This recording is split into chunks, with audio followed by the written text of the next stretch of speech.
भगवान शिव की उपासना का पर्व महाशिवरात्रि।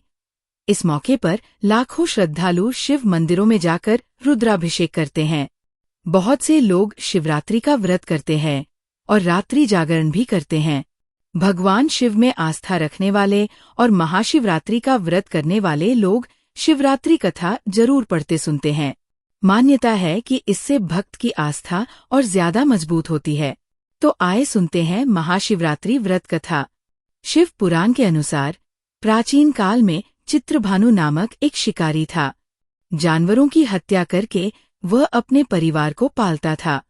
वह एक साहूकार का कर्जदार था, लेकिन उसका ऋण समय पर न चुका सका। क्रोधित साहूकार ने शिकारी को शिवमठ में बंदी बना लिया। संयोग से उस दिन शिवरात्रि थी। साहूकार के घर पूजा हो रही थी तो शिकारी ध्यानमग्न होकर शिव संबंधी धार्मिक बातें सुनता रहा। चतुर्दशी को उसने शिवरात्रि व्रत की कथा भी सुनी। शाम होते ही साहूकार ने उसे अपने पास बुलाया और ऋण चुकाने के विषय में बात की। शिकारी अगले दिन सारा ऋण लौटा देने का वचन देकर बंधन से छूट गया। अपनी दिनचर्या की भांति वो जंगल में शिकार के लिए निकला, लेकिन दिन भर बंदी गृह में रहने के कारण भूख प्यास से व्याकुल था। शिकार खोजता हुआ वो बहुत दूर निकल गया। जब अंधेरा गया तो उसने विचार किया कि रात जंगल में ही बितानी पड़ेगी। वह वन एक तालाब के किनारे एक बेल के पेड़ पर चढ़कर रात बीतने का इंतजार करने लगा। बेल वृक्ष के नीचे शिवलिंग था, जो बेलपत्रों से ढका हुआ था। शिकारी को उसका पता न चला। पड़ाव बनाते समय उसने जो टहनियां तोड़ी, वे संयोग से शिवलिंग पर गिरती चली गई। इस प्रकार दिन भर भूखे प्यासे शिकारी का व्रत भी हो गया और शिवलिंग पर बेलपत्र भी चढ़ गए। एक पहर रात्रि बीत जाने पर एक गर्भिणी हिरनी तालाब पर पानी पीने पहुंची। शिकारी ने धनुष पर तीर चढ़ाकर ज्यों ही प्रत्यंचा खींची, हिरनी बोली, मैं गर्भिणी हूँ, शीघ्र ही प्रसव करूंगी। तुम एक साथ 2 जीवों की हत्या करोगे, जो ठीक नहीं है। मैं बच्चे को जन्म देकर शीघ्र ही तुम्हारे समक्ष प्रस्तुत हो जाऊंगी, तब मार लेना। शिकारी ने प्रत्यंचा ढीली कर दी और हिरनी जंगली झाड़ियों में लुप्त हो गई। प्रत्यंचा चढ़ाने तथा ढीली करने के वक्त कुछ बेलपत्र अनायास ही टूटकर शिवलिंग पर गिर गए।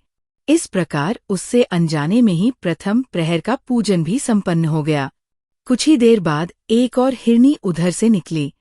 शिकारी की प्रसन्नता का ठिकाना न रहा। समीप आने पर उसने धनुष पर बाण चढ़ाया।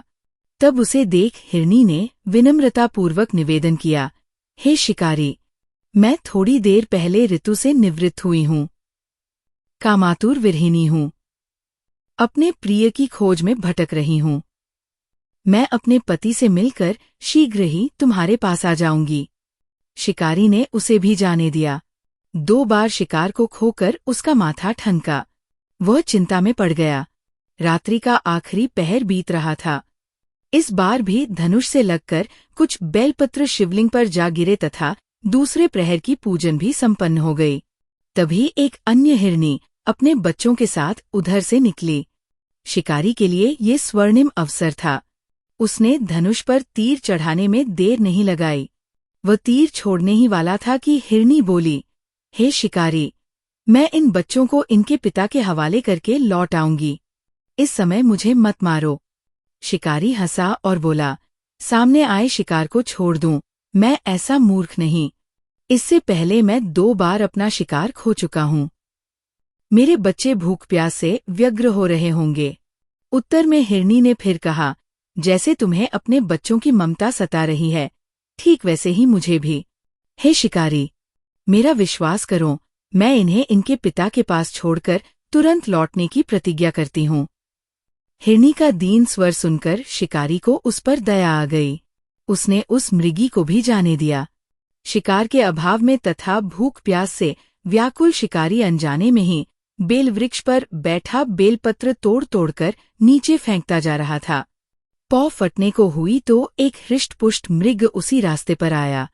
शिकारी ने सोच लिया कि इसका शिकार वो अवश्य करेगा।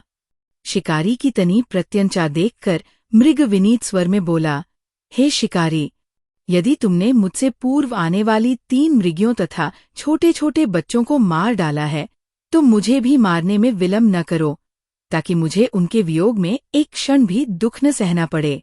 मैं उन हिरनियों का पति हूँ। यदि तुमने उन्हें जीवनदान दिया है, तो मुझे भी कुछ क्षण का जीवन देने की कृपा करो। मैं उनसे मिलकर तुम्हारे समक्ष उपस्थित हो जाऊंगा। मृग की बात सुनते ही शिकारी के सामने पूरी रात का घटनाचक्र घूम गया। उसने सारी कथा मृग को सुना दी। तब मृग ने कहा, मेरी तीनों पत्नियां जिस प्रकार प्रतिज्ञाबद्ध होकर गई हैं, मेरी मृत्यु से अपने धर्म का पालन नहीं कर पाएंगी।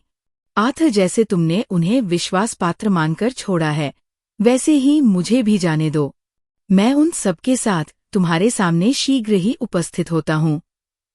शिकारी ने उसे भी जाने दिया। इस प्रकार प्रात हो आई। उपवास, रात्रि जागरण तथा शिवलिंग पर बेलपत्र चढ़ने से अनजाने में ही पर शिवरात्रि की पूजा पूर्ण हो गई। पर अनजाने में ही की हुई पूजन का परिणाम उसे तत्काल मिला। शिकारी का हिंसक हृदय निर्मल हो गया। उसमें भगवत शक्ति का वास हो गया।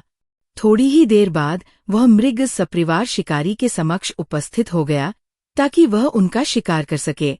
किंतु जंगली पशुओं की ऐसी सत्यता, सात्विकता एवं सामूहिक प्रेम भावना देखकर शिकारी को बड़ी ग्लानि हुई। उसने मृग परिवार को जीवनदान दे दिया। अनजाने में शिवरात्रि के व्रत का पालन करने पर भी शिकारी को मोक्ष की प्राप्ति हुई। जब मृत्यु काल में यमदूत उसके जीव को ले जाने आए, तो शिवगणों ने उन्हें वापस भेज दिया तथा शिकारी को शिवलोक ले गए। शिव जी की कृपा से ही अपने इस जन्म में राजा चित्रभानु अपने पिछले जन्म को याद रख पाए तथा महाशिवरात्रि के महत्व को जानकर उसका अगले जन्म में भी पालन कर पाए।